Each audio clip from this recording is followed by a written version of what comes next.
Price the Lord. ಕರ್ತನಾಗಿರುವಂತ ಯೇಸು ಕ್ರಿಸ್ತುವಿನ ನಾಮದಲ್ಲಿ ಎಲ್ಲರಿಗೂ ಪ್ರೀತಿಯ ವಂದನೆಗಳು. ದೇವ ನಮ್ಮನ್ನು ಸುಕ್ಷೇಮವಾಗಿ ಈ ಕಳೆದ ದಿನಮಾನಗಳೆಲ್ಲ ನಡೆಸಿರುವುದಕ್ಕಾಗಿ ದೇವರಿಗೆ ಸ್ತೋತ್ರ ಮಾಡುತ್ತೇನೆ. ಟ್ರೂ ವಿಷನ್ ಚಾನೆಲ್ ನಡೆಸುತ್ತಿರುವಂತ ಬೈಬಲ್ ಸ್ಟಡಿಗೆ ಎಲ್ಲ ವೀಕ್ಷಕರಿಗೂ ಸ್ವಾಗತವನ್ನು ಮಾಡಿಕೊಳ್ಳುತ್ತೇನೆ. ದೇವರು ನಮ್ಮನ್ನು ಹೇರಳವಾಗಿ ಆಶೀರ್ವಾದ ಮಾಡಲಿ.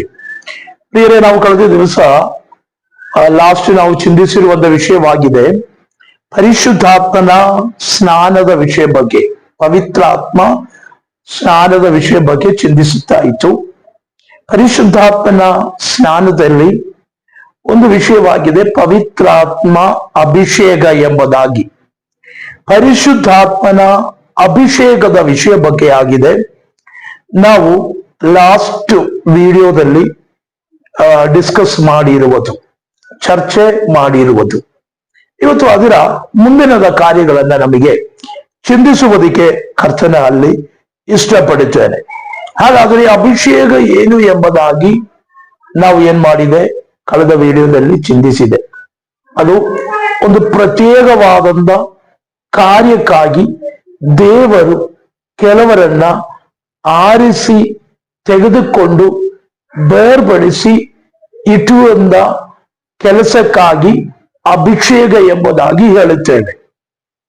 ಅದು ಹಳೆ ಒಡಂಬಡಿಕೆಯಲ್ಲಿ ನಮಗೆ ನೋಡುವುದಕ್ಕೆ ಸಾಧ್ಯ. ಅರಸರುಗಳನ್ನ ದೇವರ ಅಭಿಷೇಕ ಮಾಡಿದೆನು, ಯಾಜಕರನ್ನು ದೇವರ ಅಭಿಷೇಕ ಮಾಡಿದೆನು, ಪ್ರವಾದಿಗಳನ್ನ ದೇವರ ಅಭಿಷೇಕ ಮಾಡಿದೆನು. ಮಾತ್ರವಲ್ಲ, ಯೆರೂಸಲೇಮಿನಲ್ಲಿ ದೇವರ ಆಲಯದಲ್ಲಿದ್ದಂತ ಯೆಹೋವನ ಮಂಜೂಷದಲ್ಲಿ ಇದ್ದಂತ ಎಲ್ಲಾ ಪಾತ್ರೆಯ ವಸ್ತುಗಳನ್ನ ಏನ್ ಮಾಡಿದರು, ಅಭಿಷೇಕ ಮಾಡಿದರು ಎಂಬುದಾಗಿ. ಹಾಗಾದರೆ ಇವತ್ತು ನಾವು ಚಿಂತಿಸುವಂತ ವಿಷಯ ಅಭಿಷೇಕದ ಪ್ರಾಮುಖ್ಯತೆ ಏನು, ಅಭಿಷೇಕದ ಪ್ರಾಮುಖ್ಯತೆ, ಪರಿಶುದ್ಧಾತ್ಮನ ಅಭಿಷೇಕದ ಪ್ರಾಮುಖ್ಯತೆ ಏನು ಎಂಬುದಾಗಿ ನಾವು ಇವತ್ತು ಚಿಂತಿಸುವುದಕ್ಕೆ, ಡಿಸ್ಕಸ್ ಮಾಡುವುದಕ್ಕೆ ದೇವರು ನಮಗೆ ಸಹಾಯವನ್ನು ಮಾಡಲಿ. ಸೊ ನಮಗೆ ನೋಡಿಕೊಳ್ಳೋಣ. ನಾನು ನನ್ನ ವಿಡಿಯೋದಲ್ಲೆಲ್ಲ ಹೇಳುವ ಹಾಗೆ ವಚನಗಳನ್ನ ಓದಿ ಅದನ್ನ ವ್ಯಾಖ್ಯಾನಿಸಿಕೊಂಡು ಹೋಗುವುದಕ್ಕೆ ನಾನು ಬಯಸುತ್ತಾ ಇಲ್ಲ. ಯಾಕಂದರೆ ನಮಗೆ ಸಮಯ ಬಹಳ ದೈರ್ಘ್ಯವಾಗುತ್ತದೆ, ತುಂಬಾ ಆಗುತ್ತದೆ. ಸೊ ಅದರಿಂದ ವಾಕ್ಯಗಳನ್ನ ನಾನು ಹೇಳುತ್ತೇನೆ, ನೀವು ಅದನ್ನ ನೋಟ್ ಡೌನ್ ಮಾಡಿಕೊಂಡು ನೀವು ಕಲಿತುಕೊಳ್ಳುವುದಕ್ಕೆ ಸಾಧ್ಯವಾಗುತ್ತದೆ.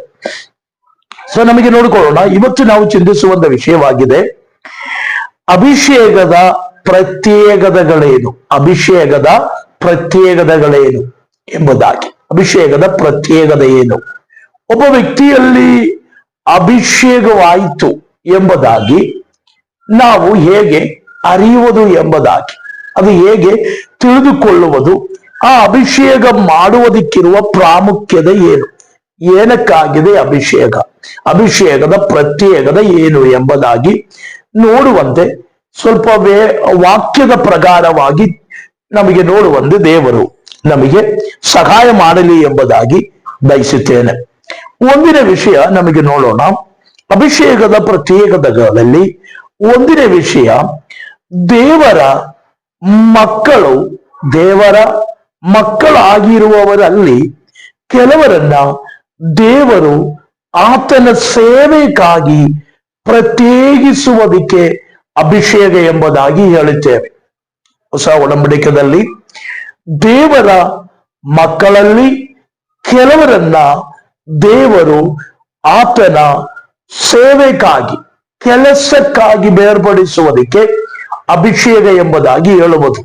ಉದಾಹರಣೆಯಾಗಿ ಅಪೊಸ್ತಲ ಕೃತ್ಯಗಳ ಪುಸ್ತಕ 13ನೇ ಅಧ್ಯಾಯ 2ನೇ ವಾಕ್ಯ ನಾವು ಓದುವಾಗ, ಅಪೊಸ್ತಲ ಕೃತ್ಯಗಳು 13ನೇ ಅಧ್ಯಾಯ 2ನೇ ವಾಕ್ಯವನ್ನು ನಾವು ಓದುವಾಗ, ಅಲ್ಲಿ ಒಬ್ಬ ವ್ಯಕ್ತಿಯನ್ನ ಪ್ರತ್ಯೇಕವಾದಂತ ಸೇವೆಗಾಗಿ ಅಭಿಷೇಕಿಸಿರುವುದನ್ನ ನಮಗೆ ನೋಡುವುದಕ್ಕೆ ಸಾಧ್ಯ. ಅದೇ ಪ್ರಕಾರ ಅಪೊಸ್ತಲನಾದಂತ ಪೌಲನನ್ನು ಕೂಡ ನನ್ನ ಸೇವೆಗಾಗಿ ನಾನು ಅವನನ್ನು ಅಭಿಷೇಕಿಸಿ ಬೇರ್ಪಡಿಸಿದೆನು ಎಂಬುದಾಗಿ. ಆ ಕಾಲದಲ್ಲಿ ಯಹೂದರಲ್ಲಿ ಅನೇಕ ವಿಜ್ಞಾನಿಗಳು, ಶಾಸ್ತ್ರಿಗಳು, ದೈವೋಕ್ತಿಗಳನ್ನ ಹೇಳುವಂದವರು ಎಲ್ಲ ಇದ್ದಾರೆ. ಆದರೆ ಅಷ್ಟು ಜನರ ಗುಂಪಿನಿಂದ ದೇವರು ಪೌಲನನ್ನ ಮಾತ್ರ ದೇವರ ಸೇವೆಗೆಂದು ಹೇಳಿ ಅವರನ್ನ ಬೇರ್ಪಡಿಸಿದೆ. ಅದಕ್ಕೆ ಹೇಳುವಂತ ಹೆಸರಾಗಿದೆ ಅಭಿಷೇಕ ಎಂಬುದಾಗಿ. ಆ ಅಭಿಷೇಕವಾಗಿದೆ ದೇವರ ಕೆಲಸಗಳನ್ನ ಮಾಡುವುದಕ್ಕೆ, ಆತನ ಕೆಲಸ ಭೂಮಿಯಲ್ಲಿ ಮಾಡುವುದಕ್ಕೆ ದೇವರು ಬೇರ್ಪಡಿಸುವಂತ ಕೆಲಸಕ್ಕೆ, ಆ ಕ್ರಿಯೆಗೆ ಹೇಳುವಂತ ಹೆಸರಾಗಿದೆ ಅಭಿಷೇಕಿಸುವುದು ಎಂಬುದಾಗಿ. ಹಾಗಾದರೆ ಒಂದು ಸೇವೆಗಾಗಿ ದೇವರು ಬೇರ್ಪಡಿಸುವುದಾಗಿದೆ ಅಭಿಷೇಕ ಎಂಬುದಾಗಿ. ಎರಡದಾಗಿ ನಮ್ಮನ್ನು ಉಪದೇಶಿಸುವುದಕ್ಕೆ. ಹಾಗೆ ಹೇಳುವಾಗ ಮತ್ತೊಬ್ಬರ ಉಪದೇಶವನ್ನು ಅಷ್ಟು ಮಟ್ಟಿಗೆ ನಮಗೆ ಅವಶ್ಯಕತೆ ಇಲ್ಲದಂತೆ ಬರುತ್ತದೆ. ಯಾಕಂದರೆ ಯೋಹಾನ ಬರೆದ ಮೊದಲನೇ ಪತ್ರಿಕೆ, ಒಂದು ಯೋಹಾನನ ಬರೆದ ಪತ್ರಿಕೆ 2ನೇ ಅಧ್ಯಾಯ 27-28 ವಾಕ್ಯಗಳನ್ನು ನಾವು ಓದುವಾಗ, ಯಾರು ನಮ್ಮನ್ನು ಉಪದೇಶಿಸುವಂತ ಅವಶ್ಯಕತೆ ಇಲ್ಲ, ದೇವರ ಅಭಿಷೇಕವು ಹೊಂದಿರುವಂತವನಿಗೆ ಪರಿಶುದ್ಧಾತ್ಮನು ಉಪದೇಶಕನಾಗಿರುತ್ತಾನೆ. ಹಾಗಾದರೆ ಅದರ ಅರ್ಥ ಸಭೆಯ ಪಾಸ್ಟರ್ಗಳು ನಮಗೆ ಬೋಧನೆ ಮಾಡಬಾರದು ಎಂಬುದಾಗಿ ಅಲ್ಲ. ಅಭಿಷೇಕವುಳ್ಳವನಿಗೆ, ಅಭಿಷಕ್ತನಿಗೆ ದೇವರಿಂದ ಉಪದೇಶ ಹೊಂದಿಕೊಳ್ಳುವುದಕ್ಕೆ ಸಾಧ್ಯವಾಗುತ್ತದೆ.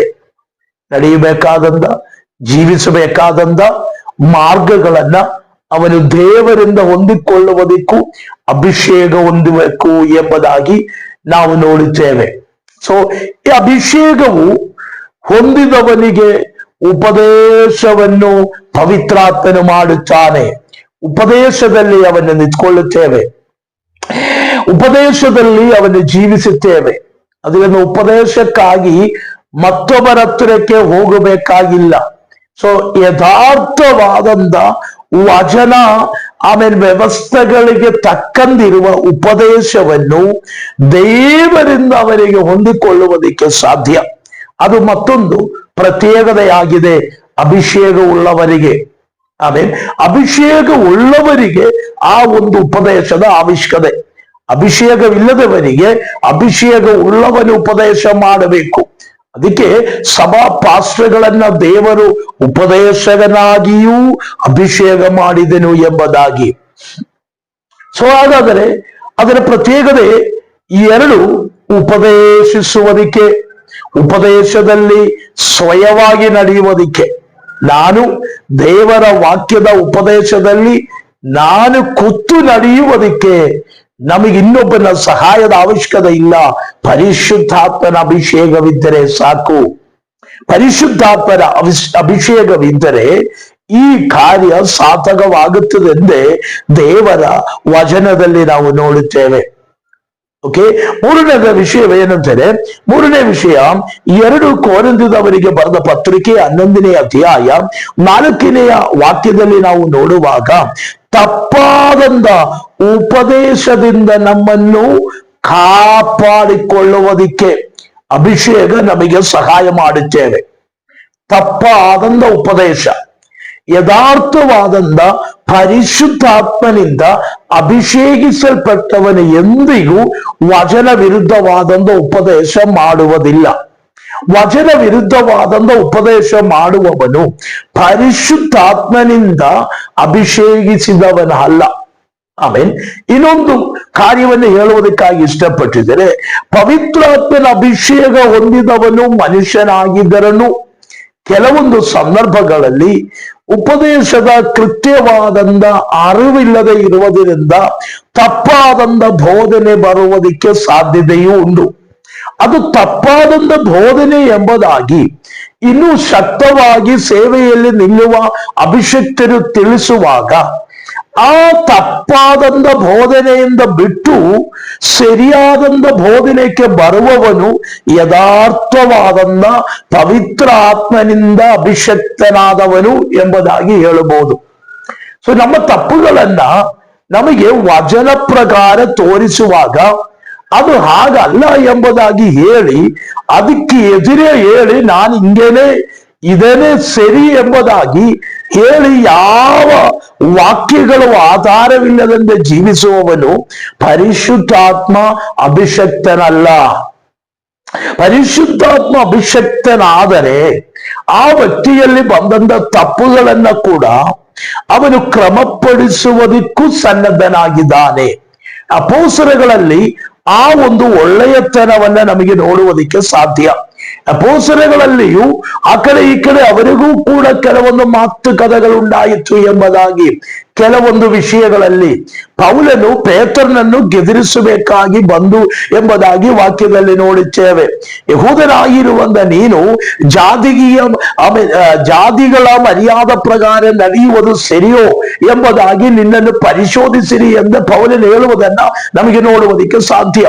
ಆಗ ಪೇತ್ರನ ಏನ್ ಮಾಡುವುದು, ಅದನ್ನ ತಿದ್ದುಪಡಿಸುವುದನ್ನ ಕೂಡ ನಮಗೆ ಮುಂದಿನ ಆತನ ಪೇತ್ರನ ಆ ಜೀವನದಲ್ಲಿ ಅವನ ಮಾತುಗಳನ್ನ ಅವನ ಪತ್ರಿಕೆಗಳನ್ನ ಓದುವಾಗ ನಮಗೆ ಗೊತ್ತಾಗುತ್ತದೆ.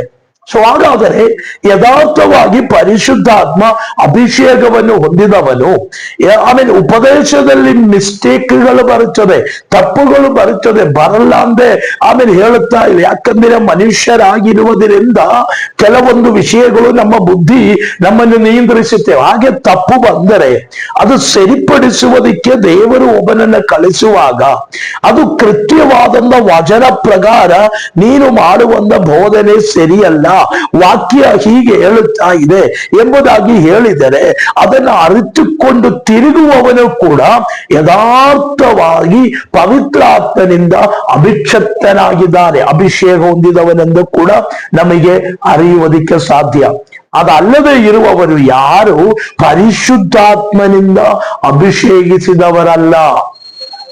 ಪರಿಶುದ್ಧಾತ್ಮನಿಂದ ಅಭಿಷೇಕಿಸಿದವನು ಆ ಅಭಿಷೇಕ ಹೊಂದಿರುವಂತ ಕೆಲಸದಲ್ಲಿ ನಿಯುಕ್ತನಾಗಿ ನಿಲ್ಲುತ್ತೇನೆ. ಹಾಗಾದರೆ ತಪ್ಪಾದಂತ ಉಪದೇಶಗಳಿಂದ ನಮ್ಮನ್ನು ಕಾಯುತ್ತದೆ ಅಭಿಷೇಕ. ತಪ್ಪಾದಂತ ಉಪದೇಶಗಳಿಂದ ಅಭಿಷೇಕ ಹೊಂದಿದವನಿಗೆ ಗೊತ್ತಾಗುತ್ತದೆ. ಸೊ ಅಭಿಷೇಕ ಹೊಂದಿದವನು ಪ್ರಾರ್ಥನೆ ಮಾಡುವಾಗ ಪವಿತ್ರಾತ್ಮನು ಸರಿಯಾದಂತ ಉಪದೇಶವನ್ನ ಅವನಿಗೆ ದಯಪಾಲಿಸುತ್ತದೆ. ಸರಿಯಾದಂತ ಉಪದೇಶ ಅವನಿಗೆ ಕೊಡುವಂತದೇ ಕೊಡುತ್ತದೆ ಎಂಬುದಾಗಿ ವಚನದಲ್ಲಿ ನಮಗೆ ನೋಡಿಕೊಳ್ಳುವುದಕ್ಕೆ ಸಾಧ್ಯ. ಈ ಕಾಲದಲ್ಲಿ ಆಮೇಲೆ ಅಭಿಷಕ್ತರು ಎಂದು ಹೇಳಿ ಜನರನ್ನ ವಂಚಿಸಿ ಮೋಸ ಮಾಡಿ ಆಮೇಲೆ ದುರುಪದೇಶಗಳನ್ನ ಪ್ರಚಾರ ಮಾಡಿ ಸಭೆ ಒಳಗಡೆ ಜನರನ್ನ ಸೇರಿಸುವುದಕ್ಕೆ ನೋಡುವ ಆಮೇಲೆ ಸ್ವತಃ ಒಂದು ಕಾರ್ಯವನ್ನ ನಾವು ಈ ಲೋಕದಲ್ಲಿ ನೋಡುತ್ತಾ ಇದೆ. ಅದರಿಂದ ದೇವಜನರೇ ವಚನವನ್ನ ಕೃತ್ಯವಾಗಿ ಕಲಿತುಕೊಂಡು ವಚನದಲ್ಲಿ ಹೇಳುವುದು ಏನಂತೆ ಅರಿತುಕೊಂಡು ಜೀವಿಸುವುದಾದರೆ ದೇವರ ರಾಜ್ಯದಲ್ಲಿ ನಮಗೆ ಹೋಗುವುದಕ್ಕೆ ಸಾಧ್ಯವಾಗುತ್ತದೆ.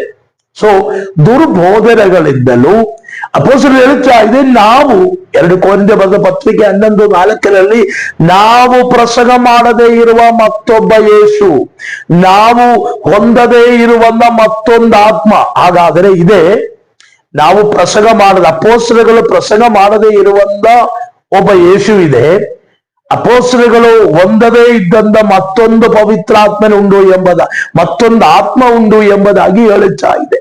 ಹಾಗಾದರೆ ಆತ್ಮ ಯಾವುದು ಎಂಬುದಾಗಿ ವಿವೇಚಿಸಿಕೊಳ್ಳಿರಿ. ಆತ್ಮ ಯಾವುದು ಎಂಬುದಾಗಿಯೂ ಕ್ರಿಸ್ತನು ಯಾರು ಎಂಬುದಾಗಿಯೂ ವಿವೇಚಿಸಿಕೊಳ್ಳಿರಿ. ಕ್ರಿಸ್ತನನ್ನ ಕಲಿಯಿರಿ, ಕ್ರಿಸ್ತನನ್ನೇ ಕಲಿಯಿರಿ, ಕ್ರಿಸ್ತನನ್ನೇ ಮಾದರಿಯಾಗಿ ಮಾಡಿಕೊಳ್ಳಿರಿ.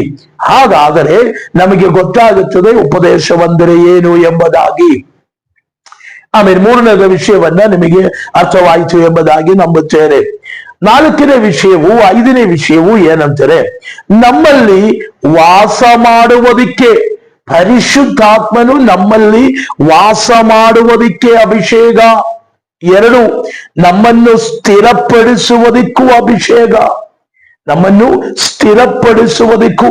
ಅಪೊಸ್ತಲ 2 ಕೊರಿಂಥದವರಿಗೆ ಬರೆದ ಪತ್ರಿಕೆ 1ನೇ ಅಧ್ಯಾಯ 21ನೇ ವಾಕ್ಯ ಏನಲ್ಲಿ ನಮ್ಮನ್ನು ಸ್ಥಿರಪಡಿಸುವುದಕ್ಕೆ ಅಭಿಷೇಕ. ಯಾವುದರಲ್ಲಿ ಸ್ಥಿರಪಡಿಸುವುದು?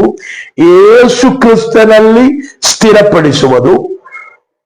ನಾವು ಅಭಿಷೇಕ ಹೊಂದಿ ಬೇರ್ಪಡಿಸದಂತ ಆ ಕೆಲಸ ಯಾವುದಿದೆಯಾ ಅದರಲ್ಲಿ ನಮ್ಮನ್ನು ಸ್ಥಿರಪಡಿಸುವುದು.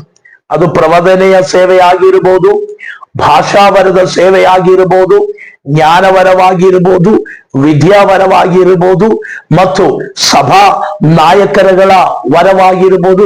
ಈ ತರವಾದಂತ ವಿವಿಧವಾದಂತ ಸೇವೆಗಳನ್ನ, ವಿವಿಧವಾದಂತ ಸೇವೆಯನ್ನ ನಮಗೆ ನೋಡುವುದಕ್ಕೆ ಸಾಧ್ಯ. ಆ ಸೇವೆಗಳಲ್ಲಿ ಯಾವ ಸೇವೆಗಾಗಿ ದೇವರು ನಿಮ್ಮನ್ನು ಬೇರ್ಪಡಿಸಿದೆ? ಸ್ವಾರ್ಥಿಗನಾಗಿದೆಯಾ? ಅಪೋಸ್ಟಲ್ ಆಗಿದೆಯಾ? ಪಾಸ್ಟರ್ ಆಗಿದೆಯಾ? ಉಪದೇಶ ಮಾಡುವವನಾಗಿದೆಯಾ? ಟೀಚರ್ ಆಗಿದೆಯಾ? ಈ ತರವಾಗಿರುವ ಸೇವೆಗಳಲ್ಲಿ ಪ್ರತ್ಯೇಕ ಬೇರ್ಪಡಿಸಿದಂತ ಸೇವೆ. ಕೆಲವರಿಗೆ ರೋಗಿಗಳ ಮೇಲೆ ಸೌಖ್ಯವನ್ನು ಮಾಡುವುದಕ್ಕೆ, ಕೊಡುವುದಕ್ಕೆ ವರವನ್ನು ಹೊಂದಿರುವವರು, ಕೆಲವರು ದೆವ್ವಗಳ ಮೇಲೆ ವರವನ್ನು ಹೊಂದಿದವರು. ಈ ತರವಾಗಿ ಪ್ರತ್ಯೇಕ ವರವನ್ನು ಹೊಂದಿ ಪ್ರತ್ಯೇಕ ಸೇವೆಗಾಗಿ ನಿಮ್ಮನ್ನು ಬೇರ್ಪಡಿಸುವಂತ ಆ ಪ್ರತ್ಯೇಕ ಕೆಲಸ ಕೇಳುವಂತ ಹೆಸರಾಗಿದೆ ಅಭಿಷೇಕ. ಆ ವಿಷಯದಲ್ಲಿ ನೀವು ಸ್ಥಿರವಾಗಿ ನಿಲ್ಲುವುದಕ್ಕೆ ಅಭಿಷೇಕ ಅವಶ್ಯಕತೆಯುಂಟು. ಇಲ್ಲದಿದ್ದರೆ ನಾವು ಬಿದ್ದು ಹೋಗಿ ಬೀಳುತ್ತೇವೆ. ಒಂದು ಉದಾಹರಣೆ ಹೇಳುವುದಕ್ಕಾಗಿ ಇಷ್ಟಪಡುತ್ತೇನೆ. ಇಸ್ರಾಯೇಲ್ ಜನರ ಮೊದಲನೇ ಅರಸನಾದಂತ ಶೌಲನು ದೇವರ ಸಮ್ಮುಖದಲ್ಲಿ ಅರಸನನ್ನಾಗಿ ದೇವರು ಅವನನ್ನು ಅಭಿಷೇಕ ಮಾಡಿದನು. ಆದರೆ ಅವನಿಗೆ ಅಭಿಷೇಕ ಮಾಡದೇ ಇರುವಂತ ಒಂದು ಕೆಲಸಕ್ಕಾಗಿ ಅವನಿಟ್ಟಿದನು. ಏನು? ಇಸ್ರಾಯೇಲಿನ ಜನರಿಗೆ ಯಜ್ಞವನ್ನು ಅರ್ಪಿಸುವಂತ ಸೇವೆಯಲ್ಲಿ ಕೂಡ ಅವನು ತಲೆ ಹಾಕಿದನು. ಅರ್ಥ ಆಯ್ತಾ? ಅದು ಬೇರ್ಪಡಿಸಲ್ಪಟ್ಟಂತ ಶಮುವೇಲು ಮಾಡಬೇಕಾದಂತ ಸೇವೆ, ಶಮುವೇಲು ಮಾಡಬೇಕಾದಂತ ಕೆಲಸ ಇಸ್ರಾಯೇಲಿನ ಅರಸನು ಮಾಡಿರುವುದರಿಂದ ದೇವರು ಸಹಿಸಲಿಲ್ಲ ಎಂಬುದಾಗಿ ದೇವರು ಅವನನ್ನು ಇಸ್ರಾಯೇಲರ ಅರಮನೆಯಿಂದ, ಅರಸನ ಪಟ್ಟದಿಂದ ಅವನನ್ನು ಏನ್ ಮಾಡಿದನು? ತೆಗೆದುಹಾಕಿದನು. ಸೊ ಹಾಗೆ ಅರಸನಾಗಿ ಅಭಿಷೇಕ ಮಾಡಿದರೆ ಅರಸನಾಗಿಯೇ ಸೇವೆಯನ್ನು ಮಾಡು. ಪ್ರವಾದಿಯನ್ನಾಗಿ ಅಭಿಷೇಕ ಮಾಡಿದರೆ ಪ್ರವಾದಿಯನ್ನಾಗಿಯೇ ಸೇವೆ ಮಾಡು. ಪಾಸ್ಟರ್ನಾಗಿ ಅಭಿಷೇಕ ಮಾಡಿದರೆ ಪಾಸ್ಟರ್ಗೆ ಇದ್ದಂತ ಸೇವೆಯನ್ನ ನೆರೆಯಾಗಿ ಮಾಡು. ಈ ತರವಾಗಿ ಸೇವೆಗಳಲ್ಲಿ ಸ್ಥಿರಚಿತ್ತರಾಗಿ ನಿಲ್ಲುವುದಕ್ಕೂ ನಮಗೆ ಅಭಿಷೇಕ ಅವಶ್ಯಕತೆಯುಂಟು. ಅರ್ಥ ಆಯ್ತು ಎಂಬುದಾಗಿ ನಂಬುತ್ತೇನೆ.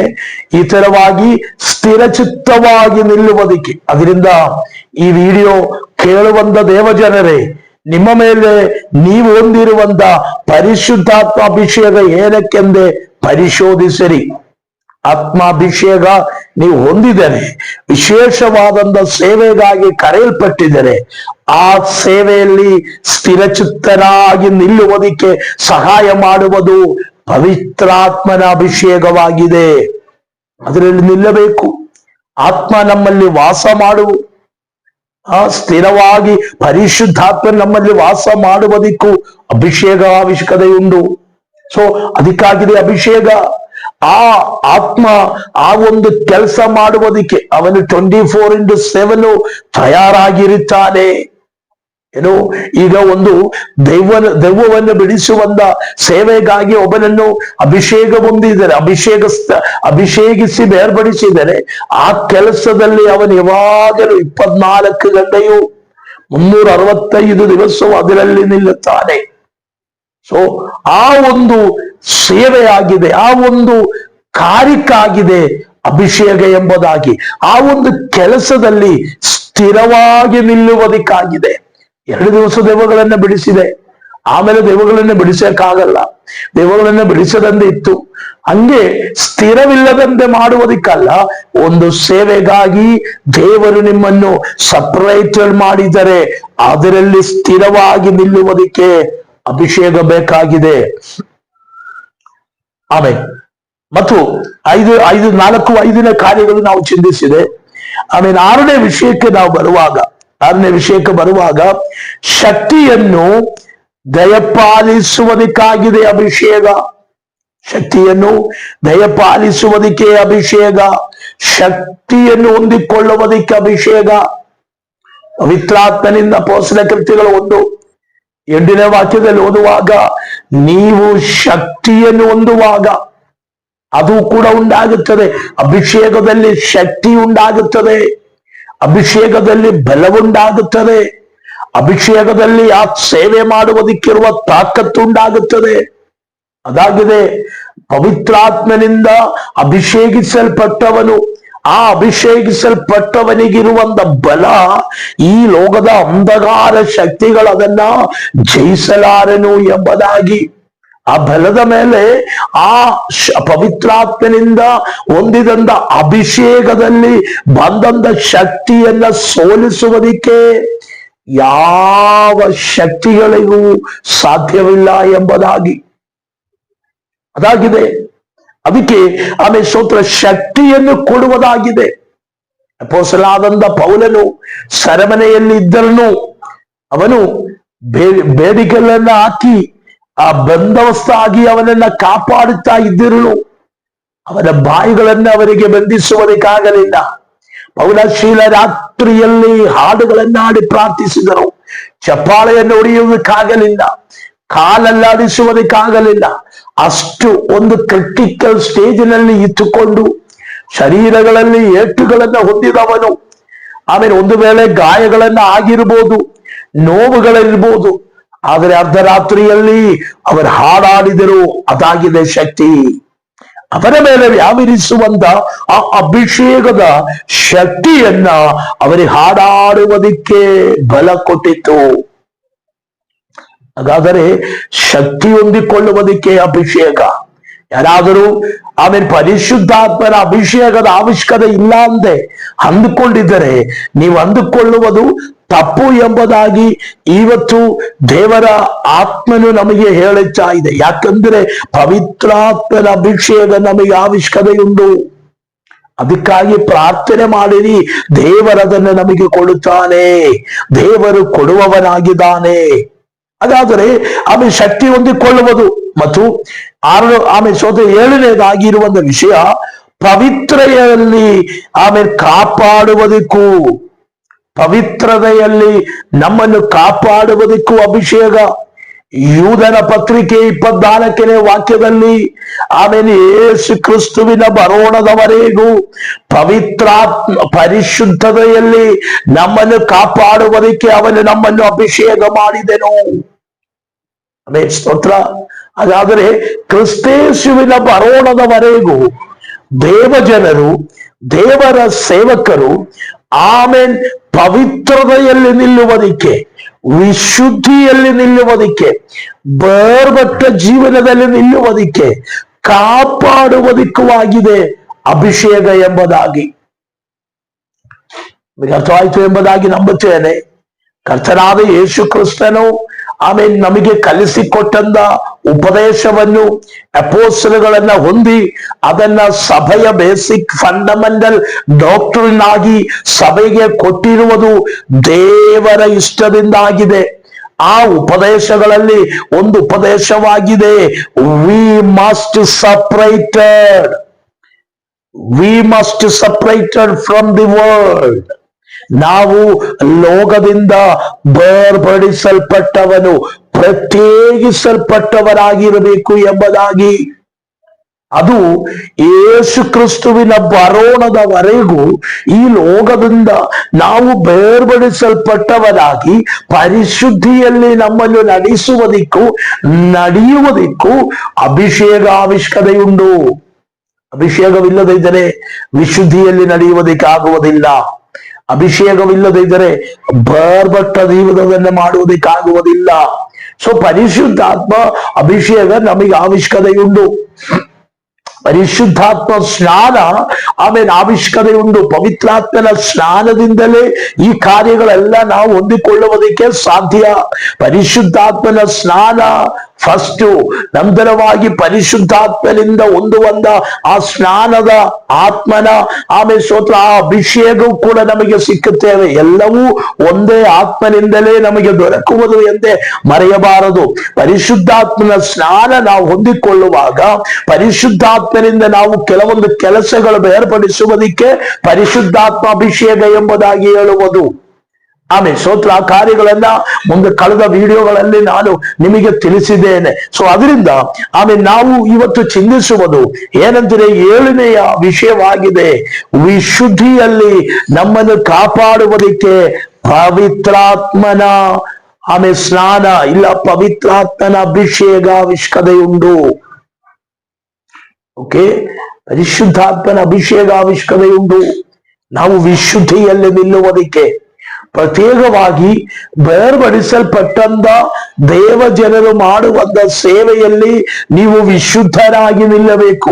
ಉದಾಹರಣೆ ಹೇಳಿದರೆ, ರೋಗಿಗಳನ್ನ ಸೌಖ್ಯ ಮಾಡುವುದಕ್ಕೋಸ್ಕರವಾಗಿ ದೇವರು ನಿಮ್ಮನ್ನು ಅಭಿಷೇಕ ಮಾಡಿದರೆ, ಆ ರೋಗ ಸೌಖ್ಯ ಸೇವೆ ಕೊಡುವುದಕ್ಕಾಗಿ ಸಮೂಹದಲ್ಲಿ ಇರುವಂತ ಸ್ತ್ರೀ ಪುರುಷ ಬಂಧವಿಲ್ಲದಂತೆ ಎಲ್ಲರೂ ಪ್ರಾರ್ಥನೆಗಾಗಿಯೂ ನಿಮ್ಮ ಹತ್ರಕ್ಕೆ ಬರುತ್ತೇವೆ.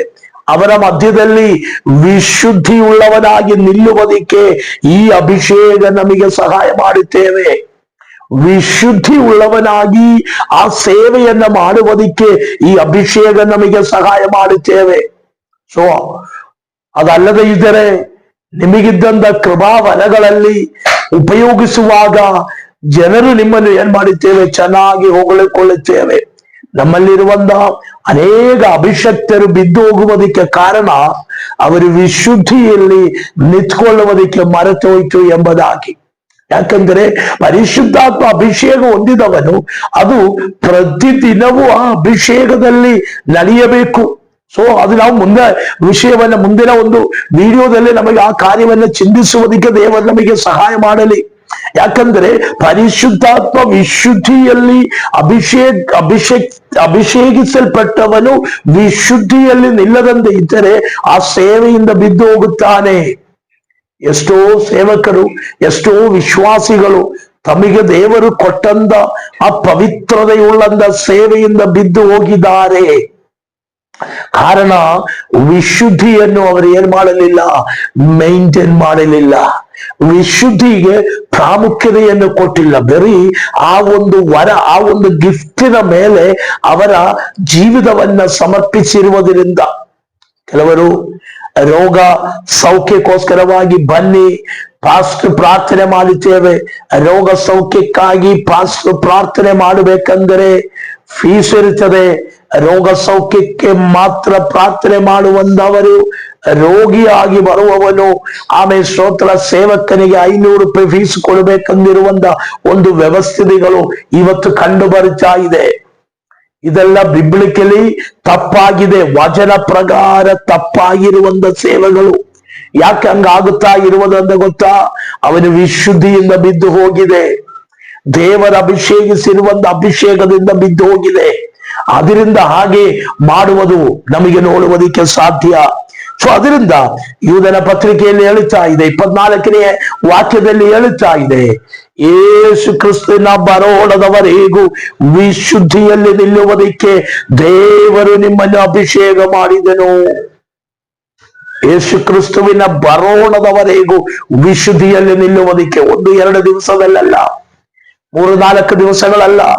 ಪಾರಂಪರ್ಯ ಕ್ರೈಸ್ತರಾಗಿದ್ದರೆ ಮತ್ತು ನಾವೆಲ್ಲ ಪರ್ಫೆಕ್ಟ್ ಆಯಿತು ಎಂಬುದಾಗಿ ಚಿಂತಿಸುವವರು ಹಾಗಲ್ಲ. ಪ್ರತಿದಿನವೂ ಪರಿಶುದ್ಧಾತ್ಮನಿಂದ ಆ ಅಭಿಷೇಕವನ್ನು ಕಾಪಾಡುವವನಾಗಬೇಕು. ಅದನ್ನ ಕಾಪಾಡುವುದಕ್ಕೆ ನಮಗೆ ಸಹಾಯ ಮಾಡುತ್ತೇವೆ ಅಭಿಷೇಕ. ಅದಕ್ಕೆ ನಾವು ಪವಿತ್ರಾತ್ಮನನ್ನು ವಿಧೇಯರಾಗಿ ನಡೆದುಕೊಳ್ಳಬೇಕು. ಬೇರೆ ಆಮೇಲೆ ಸ್ತೋತ್ರ, ಈ 7 ಕಾರ್ಯಗಳನ್ನ ಪವಿತ್ರ ಆತ್ಮನ ಅಭಿಷೇಕದ ಪ್ರಾಮುಖ್ಯತೆ, ಪ್ರತ್ಯೇಕತೆಗಳು ಎಂಬುದಾಗಿ. ಏನಾಗಿದೆ ಪ್ರತ್ಯೇಕತೆ? ಪರಿಶುದ್ಧಾತ್ಮನ ಅಭಿಷೇಕದ ಪ್ರತ್ಯೇಕತೆ ಏನು ಎಂಬುದಾಗಿ ಹೇಳಿದರೆ, 1 ಸೇವೆಗೆ ಬೇರ್ಪಡಿಸುವುದು, 2 ಉಪದೇಶಿಸುವುದಕ್ಕೆ ಅವಶ್ಯಕತೆ ಇಲ್ಲ, ಸ್ವಯಂ ದೇವರಾತ್ಮನು ನಮಗೆ ಉಪದೇಶ ಮಾಡುತ್ತಾನೆ. 3ನೇದಾಗಿ ನಾವು ನೋಡಿದ್ದೇವೆ, ತಪ್ಪಾದಂತ ಉಪದೇಶಗಳನ್ನ ಸರಿಪಡಿಸುವುದಕ್ಕೂ, ತಪ್ಪಾದಂತ ಉಪದೇಶಗಳನ್ನ ಕಂಡು ಸರಿಯಾದಂತ ಉಪದೇಶದಲ್ಲಿ ನಮ್ಮನ್ನು ಕಾಯುವುದಕ್ಕೂ ಅಭಿಷೇಕ. ಸರಿಯಾದಂತ ಉಪದೇಶದಲ್ಲಿ ನಡೆಯುವವನೆಲ್ಲ ಅಭಿಷಕ್ತನು ಎಂಬುದಾಗಿ ಹೇಳಬಹುದು. 4ನೇದು 5ನೇದು ನಾವು ನೋಡಿದ್ದೇವೆ, ನಮ್ಮಲ್ಲಿ ವಾಸ ಮಾಡುವುದಕ್ಕೆ ಅಭಿಷೇಕ. ಪರಿಶುದ್ಧಾತ್ಮನು ನಮ್ಮಲ್ಲಿ ವಾಸ ಮಾಡುವುದಕ್ಕೆ ಅಭಿಷೇಕ, ನಮ್ಮನ್ನು ಸ್ಥಿರಪಡಿಸುವುದಕ್ಕೂ, ಯಾವುದು ನಾವು ಮಾಡುವಂತ ಕೆಲಸ ಯಾವುದಿರಲಿ ಆ ಕೆಲಸದಲ್ಲಿ, ಅಂದರೆ ಪರಿಶುದ್ಧಾತ್ಮನಿಂದ ನಾವು ಹೊಂದಿರುವಂತ ಕೆಲಸ, ಲೋಕದ ಕೆಲಸಗಳ ವಿಷಯ ಬಗ್ಗೆ ಅಲ್ಲ, ಕೂಲಿ ಕೆಲಸದ ವಿಷಯ ಬಗ್ಗೆ ಅಲ್ಲ, ಕಂಪನಿಯಲ್ಲಿ ಮಾಡುವಂತ ಕೆಲಸದ ವಿಷಯ ಬಗ್ಗೆ ಅಲ್ಲ. ಪರಿಶುದ್ಧಾತ್ಮನ ಅಭಿಷೇಕದಿಂದ ದೇವರು ನಿಮ್ಮನ್ನು ಸಪರೇಟೆಡ್ ಆಗಿ ಮಾಡಕ್ಕೆ ಕೊಟ್ಟಂತ ಕೆಲಸದಲ್ಲಿ ನೀವು ಸ್ಥಿರಚಿತ್ತರಾಗಿ ನಿಲ್ಲುವುದಕ್ಕೆ ಈ ಅಭಿಷೇಕ ನಮ್ಮನ್ನು ಸಹಾಯ ಮಾಡುತ್ತೇವೆ ಮತ್ತು ನಮಗೆ ಶಕ್ತಿಯನ್ನು ದಯಪಾಲಿಸುತ್ತೇವೆ. ಈ ಸೇವೆಯನ್ನು ನಡೆಸುವುದಕ್ಕೆ, ಆ ಪ್ರತ್ಯೇಕವಾದ ಸೇವೆಯನ್ನ ಆಮೇಲೆ ಸ್ಥಿರಚಿತ್ತದಿಂದ ನಡೆಸುವುದಕ್ಕಿರುವ ಶಕ್ತಿಯನ್ನು ಅಭಿಷೇಕದಿಂದ ನಾವು ಹೊಂದಿಕೊಳ್ಳುತ್ತೇವೆ. 7ನೇದಾಗಿ ಪವಿತ್ರತೆಯಲ್ಲಿ ಕಾಪಾಡುತ್ತದೆ, ನಮ್ಮನ್ನು ವಿಶುದ್ಧಿಯಲ್ಲಿ ಶುದ್ಧಿಯಲ್ಲಿ ಕಾಪಾಡುತ್ತದೆ. ಸೊ ಇದಾಗಿದೆ ಪವಿತ್ರಾತ್ಮನ ಅಭಿಷೇಕದ ಪ್ರತ್ಯೇಕತೆಗಳು ಎಂಬುದಾಗಿ. ನಾನು ಈ ಭಾಗವನ್ನ ಇಲ್ಲಿಗೆ ನಿಲ್ಲಿಸುವುದಕ್ಕೆ ಕರ್ತನಲ್ಲಿ ಇಷ್ಟಪಡುತ್ತೇನೆ. ನಿಮಗೆ ಈ ವಿಷಯವನ್ನ ಕೃತ್ಯವಾಗಿ ಅರ್ಥವಾಯಿತು ಎಂಬುದಾಗಿ ನಾನು ನಂಬುತ್ತೇನೆ. ಪ್ರಿಯರೇ, ನಮ್ಮ ವಿಡಿಯೋಸ್ಗಳನ್ನ ನೀವೆಲ್ಲರೂ ನೋಡ್ತಾ ಇದೆ, ತುಂಬಾ ಜನರು ಅದನ್ನ ನೋಡ್ತಾ ಇದೆ. ದಯವಿಟ್ಟು ಆ ವಿಡಿಯೋವನ್ನ ಸಬ್ಸ್ಕ್ರೈಬ್ ಮಾಡಿಕೊಳ್ಳಬೇಕು ಎಂಬುದಾಗಿ ಕೂಡ ಕೇಳಿಕೊಳ್ಳುತ್ತೇನೆ. ನಿಮ್ಮ ಸಬ್ಸ್ಕ್ರೈಬ್ ಬಟನು ಆಮೇಲೆ ಸ್ತೋತ್ರ ಅದನ್ನ ಒತ್ತಿದರೆ ಇನ್ನು ಹೆಚ್ಚಿನ ವಿಡಿಯೋಗಳನ್ನ ಮಾಡುವುದಕ್ಕೆ ಇರುವಂತಹ ಪ್ರಚೋದನವು ಕೂಡ ನನಗೆ ಉಂಟಾಗುತ್ತೇವೆ. ಸೊ ದಯವಿಟ್ಟು ನೀವು ಸಬ್ಸ್ಕ್ರೈಬ್ ಮಾಡಿ ಬೆಲ್ ಐಕನ್ ಅನ್ನ ಸ್ವಲ್ಪ ಎನೇಬಲ್ ಮಾಡಿಕೊಂಡು ಆಮೇಲೆ ಸ್ತೋತ್ರ ಮುಂದಿರುವಂತ ವಿಡಿಯೋಗಳು ಕೂಡ ನೋಡಬೇಕು ಎಂಬುದಾಗಿ, ಕಲಿಯಬೇಕು ಎಂಬುದಾಗಿ ನಿಮ್ಮಲ್ಲಿ ಮನವಿ ಮಾಡಿಕೊಂಡು ಇವತ್ತಿನ ಈ ಕ್ಲಾಸ್ ಅನ್ನ ನಾನು ಮುಕ್ತಾಯಗೊಳಿಸುತ್ತೇನೆ. ದೇವರು ನಮ್ಮನ್ನು ಎಲ್ಲರನ್ನ ಹೇರಳವಾಗಿ ಆಶೀರ್ವದಿಸಲಿ. ಮತ್ತೊಂದು ವಿಡಿಯೋ ಆಗಿ ಮತ್ತೊಂದು ದಿವಸ ನಮಗೆ ನೋಡೋಣ. ದೇವರು ಆಶೀರ್ವದಿಸಲಿ. Thank you.